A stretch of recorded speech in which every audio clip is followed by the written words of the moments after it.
এই ভিডিওতে আমরা দেখব কিভাবে আমরা আমাদের স্টোরে প্রাইমারি ডোমেইন সেট করতে পারি।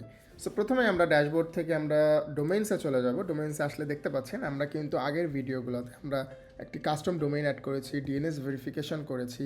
সো আমাদের ডিএনএসগুলো কিন্তু অ্যাক্টিভ হয়ে গিয়েছে।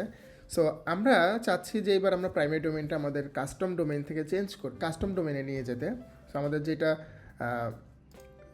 সাবডোমেইনে রয়েছে প্রাইমারি হিসেবে, সো আমরা চেঞ্জ করে আমরা www.ordiro.com এ নিয়ে যেতে চাচ্ছি। সো আমরা যদি এটাকে সেট অ্যাজ প্রাইমারি দিই, একটু মনে রাখতে হবে আমরা যখন প্রাইমারি ডোমেইন করব তখন কিন্তু সবগুলো ডোমেইন, আপনার অন্যান্য যতগুলো ডোমেইনই অ্যাড করা থাকুক না কেন, সবগুলো ডোমেইন কিন্তু রিডাইরেক্ট হয়ে সেই প্রাইমারি ডোমেইনে চলে যাবে। তার মানে কোনো ইউজার যদি এখন কোনো আপনার কাস্টমার যদি hasibshop.qcommerce.com-এও ঢুকে, তাহলে কিন্তু সে রিডাইরেক্ট হয়ে www.ordiro.com-এ চলে যাবে।